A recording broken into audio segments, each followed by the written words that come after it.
Baik, Assalamualaikum warahmatullahi wabarakatuh. Halo teman-teman semua, kembali lagi bersama aku Vina Noviana, mahasiswa Universitas Siber Asia. Pada kesempatan kali ini aku akan bahas tentang Activity Report Alemal Seblak pada mata kuliah Kewirausahaan semester 6. Baik, di sini aku akan share screen.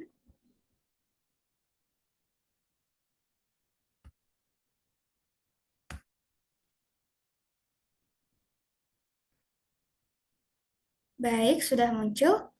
Jadi sebelumnya teman-teman, activity report ini adalah sebagai laporan penjualan dari tugas sebelumnya, yaitu tugas dan ujian tengah semester, di mana aku bikin produk yang dapat dijual dalam aspek kewirausahaan seperti itu. Di sini aku jual seblak karena emang sebelumnya keluarga aku punya usaha kuliner juga, jadi lebih memudahkan untuk memilih berjualan seblak ini seperti itu. Baik, activity report Alemal Seblak. Table of content, product overview, promotion strategy, consumer profile, competitor analysis, kemudian sales report. Baik, untuk produk overview-nya, di sini ada seblak. Siapa sih yang nggak tahu seblak? Oke, jadi menurut aku saat sekarang, zaman sekarang, mungkin sudah banyak orang mengenal seblak. Kalaupun emang ada yang belum tahu seblak itu apa, pasti hanya sedikit. Karena makanan ini cukup viral dan cukup banyak diminati oleh masyarakat, seperti itu. Jadi seblak adalah makanan khas Indonesia yang berasal dari Sunda tentunya, yaitu tepatnya dari daerah Bandung, Jawa Barat. Nah, mungkin untuk teman-teman yang memang asli orang Sunda sudah tahu bagaimana seblak itu bentuknya seperti apa dan lain-lain. Nah, seblak itu terbuat dari kerupuk yang direbus, kemudian dimasak dengan bumbu pedas seperti bawang putih, bawang merah, cabai, kencur, dan berbagai rempah-rempah lainnya, yaitu opsional. Kadang ada orang yang nggak pakai bawang merah, nggak pakai bawang putih, dan mungkin sejenisnya, itu tergantung selera. Tapi yang jelas seblak ini pada awalnya itu hanyalah rebusan kerupuk yang digabungkan dengan telur, baik itu kerupuk yang berwarna orange atau berwarna putih dan mungkin kerupuk yang lainnya, tapi memang dulu khasnya itu hanya kerupuk dengan telur seperti itu. Tapi untuk sekarang, seblak juga sering ditambahkan dengan berbagai bahan tambahan seperti telur jelas ada ya, sosis, bakso, sayuran, dan bahkan daging ayam atau seafood, atau bahkan ada jamur ya, jamur enoki, dan lain-lain. Karena mungkin zaman sekarang mengikuti selera orang-orang yang lebih bervariasi, seperti itu. Baik, yang kedua ada promotion strategy. Di sini aku menggunakan 4 strategi promosi, di mana yang pertama ada media sosial, kemudian e-commerce, promosi di tempat, dan terakhir sponsorship. Untuk yang pertama, nah, promosi melalui media sosial. Nah, ini melibatkan tentunya beberapa platform media sosial seperti yang aku gunakan Instagram dan TikTok untuk menjangkau audiens yang luas.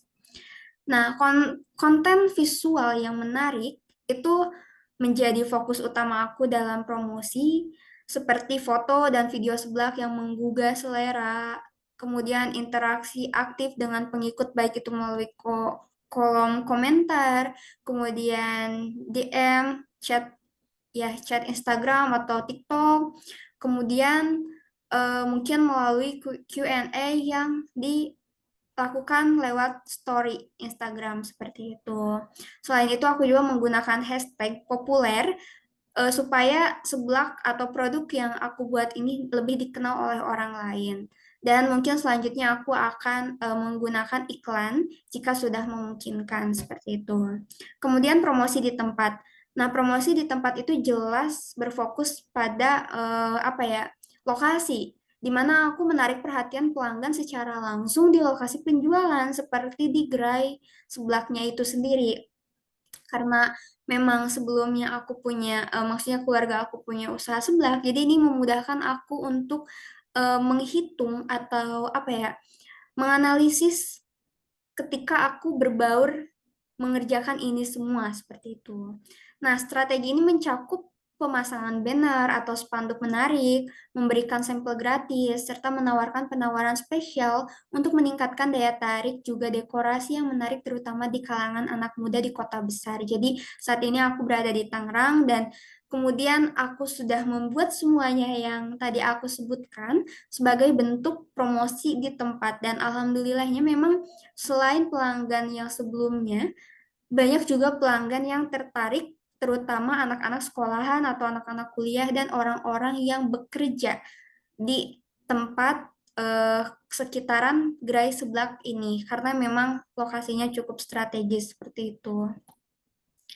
Kemudian yang ketiga ada e-commerce. Di sini tentunya e-commerce memudahkan bagi pelanggan yang ingin membeli seblak, namun malas atau berhalangan untuk hadir ke lokasi kan, seperti itu. Dan memastikan daftar produk menarik dengan foto berkualitas tinggi dan deskripsi mengunggah adalah kunci untuk menarik pembeli. Selain itu, ulasan positif juga dari pelanggan dapat meningkatkan kepercayaan, kerjasama, dan lain sebagainya. Tentunya untuk e-commerce ini pasti ada pihak ketiga yaitu driver ya atau layanan pengiriman seperti itu. Nah, kemudian untuk e-commerce ini kita tentunya mempunyai bungkus yang khas sendiri untuk apa ya membuat pelanggan itu tahu ciri khas seblak kita seperti itu. Dan tentunya e-commerce ini aku menggunakan ini ya Gojek, aplikasi Gojek atau GoFood lah istilahnya seperti itu atau Shopee Food. Nah, kedepannya mungkin aku bisa berfokus juga di Shopee Food karena saat ini lebih menonjol di promosi media sosial dan juga promosi di tempat. Dan terakhir ada sponsorship, di mana sponsorship ini melibatkan kerjasama dengan acara atau organisasi untuk meningkatkan brand awareness seblak. Nah, di sini kebetulan kemarin aku sempat kayak mensponsori sebuah acara di masjid karena memang di sini sering banget ada acara di masjid seperti itu dan konsumsinya itu memang seblak yang sudah disiapkan sebelumnya. Jadi mungkin memang kekurangannya enggak sesegar yang langsung dia siapkan langsung, tapi di sini benar-benar membantu seperti acara-acara pada umumnya seperti itu. Oke, untuk profile customer, di sini aku mengambil dari 4 aspek yang memang sudah menjadi apa ya, fokus aku gitu. Yang pertama itu menurut demografis, di mana pembeli seblak umumnya berada dalam rentang usia 15 sampai 35 tahun, bahkan mungkin di bawah atau di atas itu pun ada gitu. Nah, dengan ketertarikan yang merata antara pria dan wanita. Sekarang pria juga banyak yang suka makan seblak, meskipun cenderung ya lebih populer di kalangan wanita muda ya, atau apa ya disebutnya ya, perempuan-perempuan yang emang hobi pedes gitu. Nah, mereka biasanya adalah pelajar, mahasiswa, dan pekerja muda dengan tingkat pendidikan menengah hingga perguruan tinggi, serta memiliki pendapatan menengah ke bawah atau ke atas, mengingat harga seblak yang terjangkau. Jadi seblak ini sudah menjadi makanan semua kalangan sih ya, menurut aku. Bahkan aku punya pelanggan yang emang anak kecil dan juga mungkin bisa dibilang udah tua ya, udah hampir nenek-nenek gitu. Tapi tingkat kepedasannya tuh berbeda seperti itu. Nah, kemudian ada geografis di mana seblak ini tentunya yang awalnya hanya di mungkin di kampung-kampung atau kota-kota kecil, sekarang tentunya di kota besar juga udah ada di Tangerang, Jakarta, pokoknya pinggiran kota terutama di Jawa Barat itu Bandungnya sendiri sudah gak heran ya kalau misalnya banyak yang jualan seblak. Nah, makanan ini juga dijual di dekat area kampus, sekolah, perkantoran, dan pusat perbelanjaan kayak mall dan lain-lain, di mana banyak banget orang yang hangout misalnya, dan memang sengaja ingin jajan gitu. Kemudian yang ketiga ada psikografis, di mana untuk customer ini cenderung memiliki gaya hidup yang dinamis dan menyukai makanan cepat saji yang lezat. Nah, serta senang mencoba berbagai variasi makanan, jalanan, kayak pedagang kaki lima dan kuliner lokal. Nah, pembeli seblak juga seringkali adalah orang-orang yang menyukai tantangan, termasuk dalam mencoba makanan pedas dan aktif di media sosial untuk berbagi cerita atau berbagi pengalaman kuliner mereka atau hanya sekedar mengikuti tren seperti itu.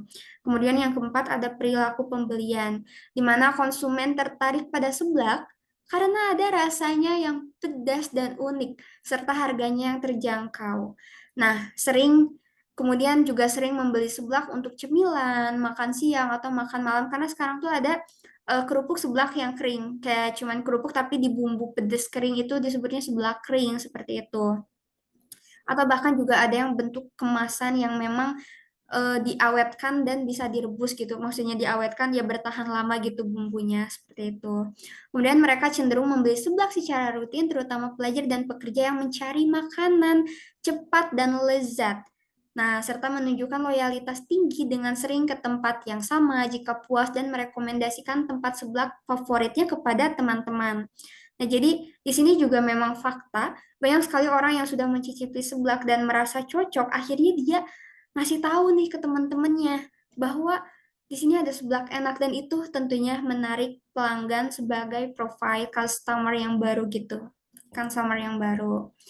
Oke, di sini ada competitor analysis di mana apa pesaingnya di sebelah aku ini ada penjual seblak tradisional, restoran dan kafe, brand terkenal dan kompetitor tidak langsung. Nah, penjual seblak tradisional di sini ada ya, di pelosok-pelosok Tangerang yang memang masih menjual seblak yang lumayan khas rasanya dengan zaman dulu. Tapi ya sayangnya mungkin ada di dalam gang-gang seperti itu. Nah, tapi hubungan personal mereka dengan warga setempat atau mungkin ya kalaupun memang sangat enak itu akan menarik pelanggan lebih banyak lagi seperti itu.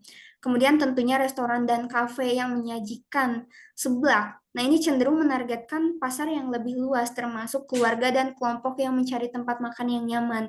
Jadi beda ya. Kalau misalnya hanya gerai yang tersedia tempat duduk yang secukupnya dibandingkan dengan restoran dan kafe. Nah, ini juga pesaing ya. Kemudian dari segi suasana juga tentu akan beda gitu, kenyamanan dan lain-lainnya. Kemudian ada brand terkenal. Nah, di sini sebagai apa namanya pesaing dari seblak Olemal ini, tentunya brand yang sudah terkenal. Jadi mungkin ada seperti seblak Abang Rafael dan lain-lain yang kita tentu tahu ya, Rafael itu siapa gitu dan apa kontribusinya dalam mengolah seblak seperti itu. Nah, itu pasti sering menggugah apa ya, keinginan pelanggan yang ingin hal-hal yang lebih terkenal seperti itu. Kemudian kompetitor tidak langsung yaitu ada penjual makanan pedas lainnya seperti bakso aci, mie pedas, atau makanan cepat saji lainnya yang juga menawarkan cita rasa pedas dan gurih. Nah, ini juga kadang orang bosen kan makan seblak terus, jadi mereka cari variasi baru seperti ya tahulah kita mie pedas Indonesia ada apa gitu. Kemudian bakso aci ada bakso aci apa gitu yang memang notabene sudah viral ya, sudah benar-benar orang lain atau orang lain tahu dan memiliki pelanggan yang banyak seperti itu. Nah, di sini ada sales report. Di sini aku mencantumkan produk terjual itu 81 dan produk tidak terjualnya ada 19. Karena aku di sini memang menargetkan apa ya, tidak terlalu banyak sesuai durasi tugas yang diberikan gitu. Nah, di sini ada alasan kenapa sih seblaknya terjual dan kenapa juga nggak terjual gitu sebagian. Nah, untuk yang terjual itu tentunya seblak itu terkenal dengan cita rasa yang pedas dan gurih yang khas ya. Dan ini banyak sekali peminat atau penggemar yang memang menyukai seblak seperti itu. Nah, kemudian alimal seblak juga dicocokkan dengan lidah masyarakat sekitar, yaitu aku mencocokkan resep dengan lidah-lidah orang Betawi di mana mungkin mereka lebih dominan suka asin misalnya dan lain-lain. Pokoknya memang sudah dipertimbangkan seperti itu. Kemudian seblak juga dijual dengan harga yang relatif terjangkau. Tentunya di sini aku membuat varian harga mulai dari 13.000 sampai 29.000 seperti itu. Nah, kemudian juga berbagai variasi untuk topping-toppingnya atau bahan utamanya ada mie, ceker, seafood, petiau, atau bahkan kerupuk lembek itu. Aku menyebutnya kerupuk ori. Oke, selanjutnya seblak juga mudah ditemukan karena berada di tempat yang ramai. Tentunya kita memilih lokasi yang strategi ya, sesuai tadi apa namanya, sesuai strategi yang dilakukan oleh aku sebelumnya. Kemudian promosi melalui media sosial dan ulasan positif. Nah, tentunya ini juga banyak dari mungkin memang dari pelanggan sebelumnya yang sudah merating bahwa seblak keluarga aku tuh memang enak gitu, ditambah juga aku yang ikut kontribusi gitu, seperti itu. Nah, untuk alasan produk yang tidak terjualnya, mungkin beberapa konsumen merasa tidak cocok karena rasa pedas tersebut terbilang terlalu pedas, mungkin sebagai kapasitas dirinya masing-masing. Kemudian ada kelalaian aku yang mungkin promosinya kurang efektif sehingga agak ngambang gitu. Ada waktu di mana produknya ngambang, ada waktu di mana memang ketika akunya konsisten ya produknya juga konsisten terjual seperti itu. Kemudian persaingan dari berbagai penjual seblak, restoran dan makanan pedas lainnya seperti bakso, mie ayam, cimol, dan mungkin lain-lainnya. Banyak sekali makanan pedas yang memang menggugah selera seperti itu. Jadi ini kadang membuat seblak tersingkirkan seperti itu. Baik, let's buy my products. Di sini aku memang masih apa ya kontribusi sama media sosial keluarga aku, usaha keluarga aku. So, aku memperlihatkan ini karena memang kurang lebih seperti ini gitu. Disebelahin lah Kang Teteh. Itu moto aku ya. Disebelahin ya Kang Teteh. Baik, thank you. Hopefully this business continues run smoothly and be better. Mohon doanya ya teman-teman, semoga eh, ini bisa menjadi peluang dan aku tetap semangat dalam dunia berbisnis seperti itu. Jadi tidak hanya sekedar pemenuhan tugas atau ujian dari kampus. Baik, mungkin sekian yang dapat aku sampaikan untuk activity report atau laporan sebagai penjual di mata kuliah kewirausahaan ini. Semoga bermanfaat. Sekian, wassalamualaikum warahmatullahi wabarakatuh. Mohon maaf bila ada perkataan yang kurang berkenan.